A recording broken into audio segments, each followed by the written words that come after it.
So back to the idea of big data. Big data is something that retailers will want to use to try and increase their brand awareness, to try and increase their collective of people who are shopping with them as we move to a more online world. Yeah, the introduction of more cognitive computing is actually going to give big data a context that it's never had before. Yeah. Because big data is not just we've got a big database. Big data is lots, is millions of databases, and it's just access to a seemingly endless source of information, which is what's being created. As a mid-40s person, I'm not... Late 40s. Thank you very much. As a late 40s person, I didn't grow up with this kind of retail experience as a teenager and in my early 20s, but now this is something which is very useful. I wonder if the generational difference between ourselves, Rianne, with you being in your late 60s, in your early 20s, do you have a very different feeling about how that technology works and how you can use that technology personally?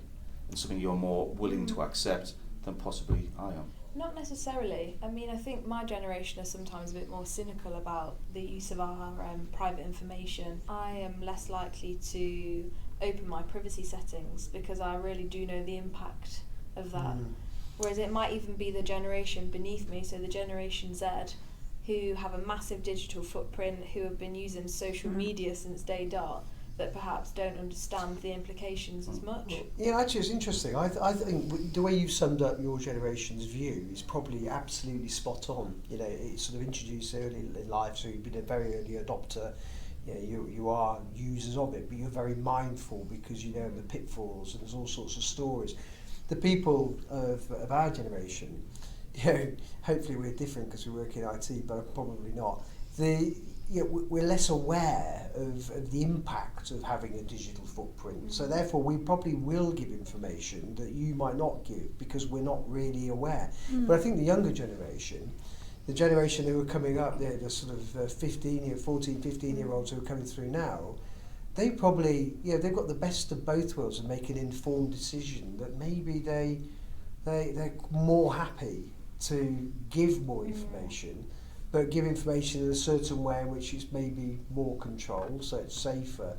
But most certainly that they must be aware of the pitfalls because they were born into this age. And maybe that's where those norms change because they've grown up with that. They've grown up with a much more personalised experience. They've been recommended things from day one, and therefore they might think, well, why don't I get this online experience in store? And how do we collect that kind of information from multiple sources to try and enhance your shopping experience?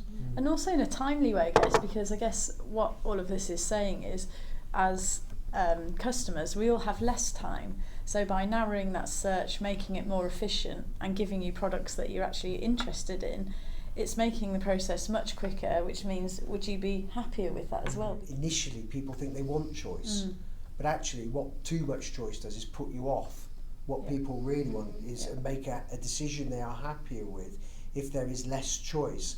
Now obviously that the prerequisite there is that less choice has to be based upon a range of products that actually could all potentially fit your requirements, which again I suppose is alluding to what you were saying, that it's not a case of we've got this many products, it's actually listening and using information to get down to the fact that we've got this many products, but actually, you know what? Only 5 of them are really, really relevant To hone that requirement. Yeah. And there's also 2 different personalities to you. So there's the me at home and there's me at work. So my Google account knows me at home, but when I was in the office the other day, I was obviously looking at retail or technology related stuff on YouTube. But it actually brought up loads of nursery rhymes that I'd been playing for my daughter in the bath the night before, so I thought it was totally That's what you do in marketing. all the time. But that was really irritating because that was great for the home me, but not at work. It was inappropriate. So if we got to a stage now where brands need to start differentiating between different types of yourself, so your different profiles, that would be a really difficult level of data to access. It is, isn't it? Because that's not, that's not just getting up close and personal. It's actually getting up close and personal with you in context. Yeah. So how you want to work with the retailer, which makes it very, very difficult. But again, something that can be achieved. For more insight, visit retail-assist.co.uk.